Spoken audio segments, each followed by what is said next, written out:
হাত মাইরা মেশিন নষ্ট করন যাব না। তাহলে এক কাজ কর, শুধু শুধু এই বাহিরে না দৌড়াদৌড়ি করে ঘরে কি তুই কিছুই দেখিস না? ঘরে হুম। ঘরে আবার কেডা আইলো ভাবি?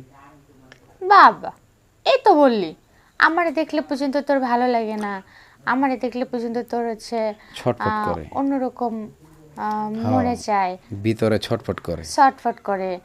আর তাহলে বাহিরে যাওয়ার কি দরকার, তাই না? ঘরে ভাবি যেহেতু আছে, আর তোর ভাই তো সবসময় থাকে না, তোর ভাই তো আমাকে বোঝেও না। বুঝতে পারছি ভাবি। ও, আপনিও আমার দিকে ফিদা, তার মানে কি কইতে চাইতেছেন যে আমি বাইরে টি-20 না খেলে ঘরে টি-20 খেলি? এই তো বুঝতে পারছিস, আসলে দেওয়ারের কষ্ট তো ভাবি সহ্য করতে পারে না, তাই আর কি বললাম যে এত কষ্ট না সহ্য কইরা আমার দিকে একটু তাকাইলেই পারিস। ইস ভাবি, কথাটা শুই না মনে হয় আত্মাটা ফেরত আইলো, এখন আত্মার কাছে ছিল না।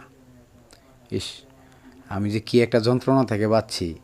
আমি তো তার সাথে সপ্তাহে 2-1 দিন থাকতাম, কিন্তু আমি চিন্তা করে দেখলাম বাইরে আর যাবো না। বাইরে গেলে খরচ, টাকা পয়সার সমস্যা, টাকা পয়সা জিনিসপত্র না দিতে পারলেও থাকে না। যেহেতু ভাবি আপনি আছেন, আমার মনে দুঃখটা বুঝছেন, আমি এখন থেকে ভাবি আপনার এই সময় দিমু। ভাই যা না পারছে তার চাইতে বেশি করবো আমি। এই তো বুঝতে পারছিস, সমস্যা নেই দেওর, তোর মনে আর কোনো কষ্টই থাকবে না। আপনি খালি ভাবি একটু আমার সুখ দিয়েন। আমি আরে ওইটা নিয়ে তোর টেনশন করতে হবে না। ভাবি, হুম। আমি কিন্তু ওর সাথে অনেক স্টাইলে খেলতাম, অজগর স্টাইল সহ। আপনি কি অজগর স্টাইল ভাই কোনো সময় শিখাইছিল? আরে না, তোর ভাই এরকম আসে কখনো 2 থেকে 1 মিনিট ওঠে আর নামে, তারপরে যায় ঘুমায়, আরে ভাবি, অন্য কিছু দেখা তো সময় নাই। ভাবি আপনি খালি একবার প্লেনে উঠবার দেন, প্লেনের তেল শেষ হয়ে যাবো, তাও আমি নামতাম না। আচ্ছা ঠিক আছে, দেখা যাবে ঠিক আছে কত ভাবি। পারিস। এখনো তো আসিস নাই, তাই বলতে পারছি না। হাই রে তুই কি ভাবি, তোর কি ভাবির কোন ভাবি, আমি এক্ষণ আইতাছি, উইরাইতাছি আমি, আমার যেমনি আরে না, হোক। এখন না, কালকে আসিস। ইস, আসে তো ভাই আসবে একটু পরে। তাই? আরে এই সময় কল দিচ্ছে। হ্যালো হ্যাঁ বল, তুই আমাকে কল দিচ্ছিস কেন? ভাবি, বল। কি অবস্থা? কি আর অবস্থা, একটু কাজ করছি। কি কাজ করতেছেন? আরে ঘরের কাজ করছি রে। হঠাৎ আজকে এভাবে খোঁজ খবর নিচ্ছিস, কি হয়েছে তোর? না, প্রেমিকার সাথে ব্রেকআপ হয়ে গেছে। বুঝি না কিছু, তোদের এত ব্রেকআপ হয় কেমনে? তোর ভাইয়ের সাথে তো আমি কন্টিনিউ মানে সম্পর্ক করে গেলাম, কখনো আমাদের তো ব্রেকআপ হয় নাই। আরে ভাবি, আর তোর দিকে টেকেই না। সবাই তো আর আপনার মতো না, বুঝেন নাই? অনেকেই আছে আপনি 7 ঘাটের পানি না খেলে ভাল লাগে না, এর কারণে দেখা গেছে হয়ে যায় মাঝে মধ্যে। আচ্ছা আসলে এটা টাকা কথা পয়সা, বলি, হ্যাঁ। তোর যেহেতু কোনো জায়গায় রিলেশন টেকেই না, তুই যেহেতু কথায় কথায় খালি এক কথা বলিস, ভাবি সবাই তো আপনার মতো না, আপনার মতো না। আচ্ছা তুই কি আমার সাথে রিলেশন করে কখনো টিকাইতে পারবি? কি কোন ভাবি আপনি, এইসব কথা বললে তো মাথা মাথা নষ্ট হয়ে যায়। এমনিতেই কিন্তু আপনারা দেখলে আমার ভিতরে জ্বলে যে বাইরের জায়গাতে আমি থাকলে মনে হয় ভালোই তো, আজকে আবার আপনি এই কথা কইতাছেন। না না, তুই আমাকে এই কথাটা বলিস, এই জন্য আমি কথাটা বললাম যে না, দেখি বিষয়টা হয়েছে কি ভাবি, আসলে এখনকার যে পরের জায়গায় টেস্ট করা থেকে আগে নিজের জায়গায় টেস্ট করি, তাই না? তা ঠিক আছে, না আসলে টেস্টের সমস্যা না, টেস্টে পারফেক্ট আছে, বিষয়টা হলো টাকা। আরে তুই তো বুঝতে পারলি না, বিষয়টা হচ্ছে টাকা, তারপর হচ্ছে সময়, তারপর হচ্ছে আরো কিছু বিষয় আছে, তাই? বুঝিস না।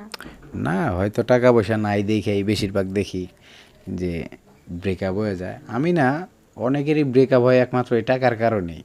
তুই কি জানিস যে তাদের কি কারণে ব্রেকআপ হয়ে যায়?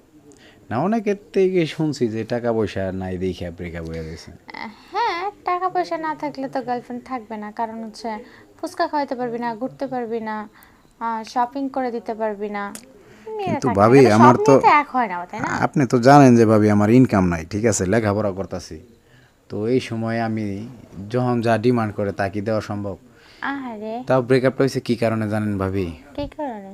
আজকে ওর বার্থডে গেছে, একটা গড়ি গিফট চাইছিল, তবে মনে হয় গড়ি গিফট চাইছে দাম 12,500 টাকা। বলেন ভাবি, আমি বেকার মানুষ, আমি কিভাবে 12,500 টাকা ম্যানেজ করি?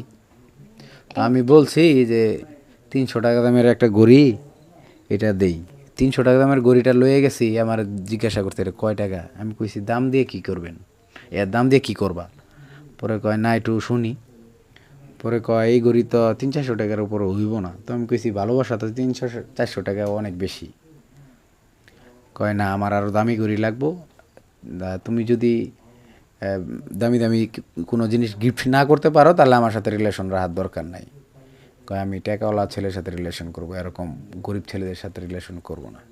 মানে এখন গরিবে উঠেছি, এর জন্যই ব্রেকআপটা হয়েছে। সব বুঝলাম। তাহলে আমার দেওয়ারটার এত কষ্ট না? কষ্টই তো। এখন আগে তো যাও একটু টাইম পাস করতে পারতাম, রুম টুম শেয়ার করতো, এখন তো হেডেও গেল। তাহলে এখন কি করা যায়? এখন ভাবে একটা রাস্তা দেখায় দেন না, কি করি? এখন তো আর হাত মাইরা মেশিন নষ্ট করন যাব না। তাহলে এক কাজ কর, শুধু শুধু এই বাহিরে না দৌড়াদৌড়ি করে ঘরে কি তুই কিছুই দেখিস না? ঘরে? হুম। ঘরে আবার কেডা আইলো ভাবি? বাবা, এই তো বললি আমারে দেখলে পর্যন্ত তোর ভালো লাগে না, আমারে দেখলে পর্যন্ত তোর হচ্ছে ছটফট করে। অন্যরকম হ্যাঁ, মনে চায়, ভিতরে ছটফট করে। শর্টফট করে।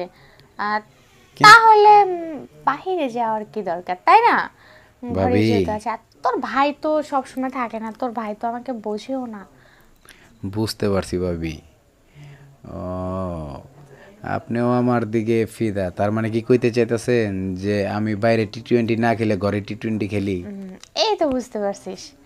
আসলে দেওয়ারের কষ্ট তো ভাবি সহ্য করতে পারে না, তাই আর কি বললাম যে এত কষ্ট না সহ্য কইরা আমার দিকে একটু তাকাইলেই পারিস। ইস ভাবি, কথাটা শুই না মনে হয় আত্মাটা ফেরত আইলো, এখন আত্মার কাছে ছিল না। ইস, আমি যে কি একটা যন্ত্রণা থেকে বাঁচছি। আমি তো তার সাথে সপ্তাহে 2-1 দিন থাকতাম, কিন্তু আমি চিন্তা করে দেখলাম বাইরে আর যাবো না। বাইরে গেলে খরচ, টাকা পয়সার সমস্যা, টাকা পয়সা জিনিসপত্র না দিতে পারলেও থাকে না। যেহেতু ভাবি আপনি আছেন, আমার মনে দুঃখটা বুঝছেন, আমি এখন থেকে ভাবি আপনার এই সময় দিমু। ভাই যা না পারছে তার চাইতে বেশি করবো আমি। এই তো বুঝতে পারছিস, সমস্যা নেই দেওয়ার, তোর মনে আর কোনো কষ্টই থাকবে না। আপনি খালি ভাবি একটু আমার সুখ দিয়েন। আমি আরে ওইটা নিয়ে তোর টেনশন করতে হবে না। ভাবি, হুম। আমি কিন্তু ওর সাথে অনেক স্টাইলে খেলতাম, অজগর স্টাইল সহ। আপনি কি অজগর স্টাইল ভাই কোনো সময় শিখাইছিল? আরে না, তোর ভাই এরকম আসে কখনো 2 থেকে 1 মিনিট ওঠে আর নামে, তারপরে যায় ঘুমায়। আরে ভাবি, অন্য কিছু দেখা তো সময় নাই। ভাবি আপনি খালি একবার প্লেনে উঠবার দেন, প্লেনের তেল শেষ হয়ে যাবো, তাও আমি নামতাম না।